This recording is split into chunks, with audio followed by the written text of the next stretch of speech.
Okay, it finally happened after what felt like forever waiting. We just got FSD Supervised 14.1.4, and as you can see right here, that is exactly what we're running, and I am super excited to put this through the paces.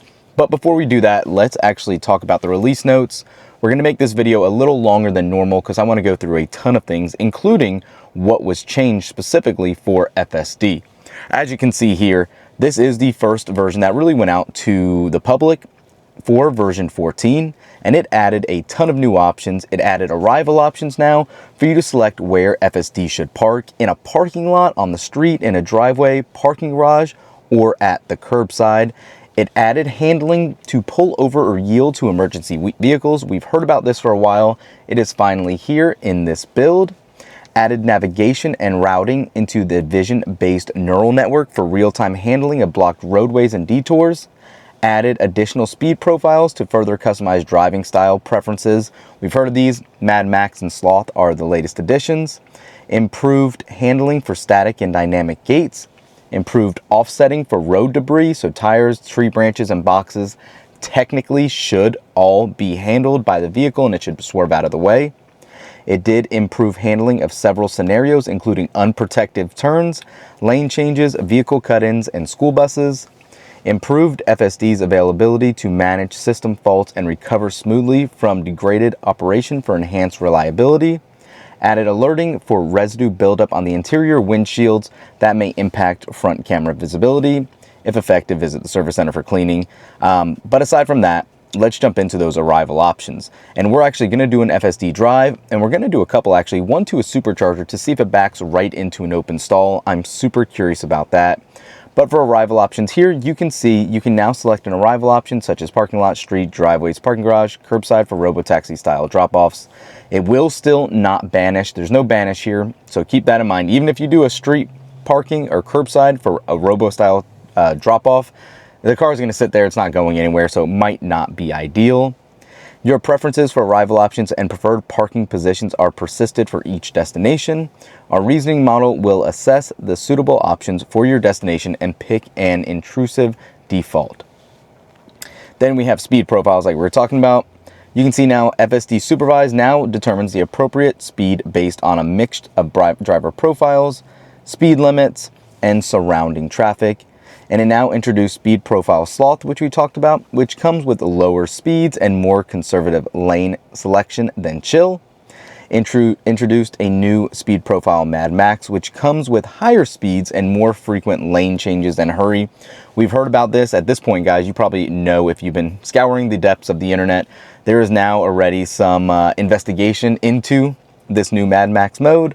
Of course, however, it still carries the same safety measures. You're still responsible for the speed. So as with any of the other profiles, if you set it to go over the recommended speed limit, you could get a ticket. So nothing's technically new here. It's just more of an aggressive mode.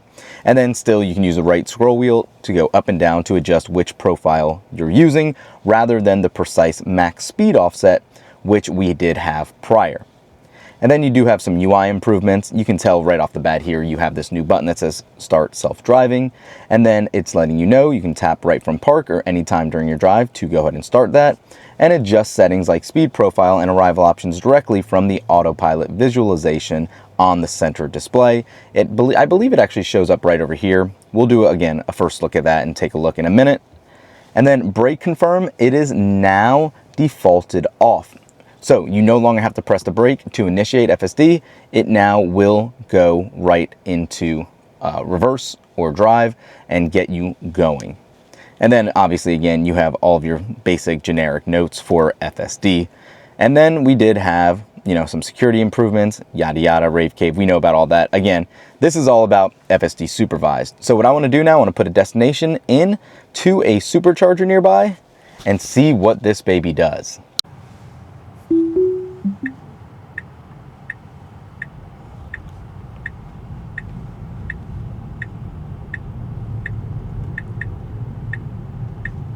So as you can see here, there is a little bit of a different design here where you can see self-driving and your mode is now down here.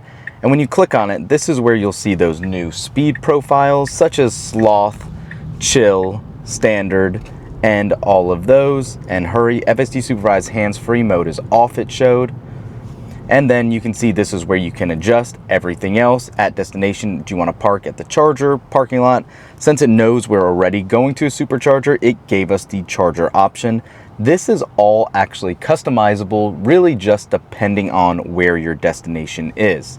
So ideally, this will pull us in, back us into a stall that's open, and get us exactly where we need to go. And again, if you want to change those speed profiles, you can go back to standard, hurry, or try Mad Max if you want. Not gonna mess with that now. I'm actually gonna put this back in standard. Don't really wanna get a speeding ticket today. Plus, that's not the point of this video. And then you also saw we do now have curbside or park as those options for this destination. Again, when you have different destinations selected, it will actually then give you different destination locations for parking, curbside, and all that as well. So one thing that's going to be interesting is how smooth it is with the first drive on version 14.1.4. And so far, in obviously only a few minutes of using it, it seems very smooth, but no different than what V13 was. And it's going to be very interesting to see how that actually plays out. Now, I will say, while we're driving to the supercharger, one crazy call out is I had that issue where the inside camera, so the one that's right up here, was actually disconnected and it would not allow FSD to start. You couldn't use any autopilot options at all. I actually had to go into the service mode and reset the driver assistance system, or DAS, and that was the only way I was able to actually get FSD working right after the update. Definitely an interesting move. I've never seen that before, but there's plenty of history online where you can hear other people having these issues after an update. So keep that in mind. If you run into this issue after you get the download, that is going to be the solution. And if you don't know how to get into the software or service menu, it is literally just under software. And then what you're going to do is long press the Model 3 or whatever vehicle model you have, long press it. You'll get a little video animation on the display, and then it'll ask for a passcode. Passcode simply service.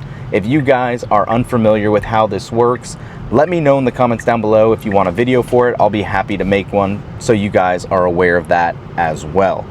But yeah, that was the only thing I could do. Couldn't do anything. Even the auto shift out of park and auto shift in general from forward drive and reverse for backing up, none of it was working. It was the weirdest thing.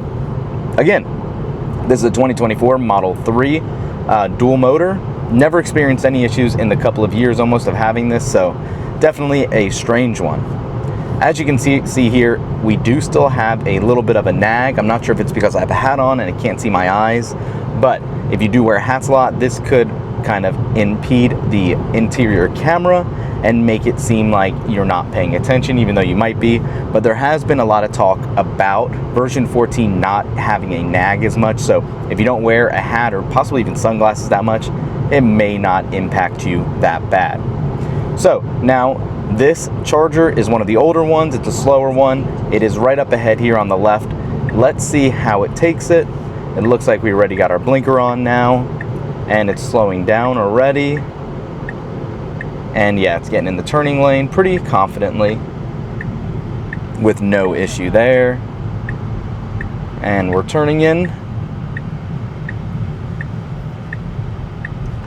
Okay, so far so good. It should turn again right here. Yep. Okay, so we're coming up to the superchargers right here on the left.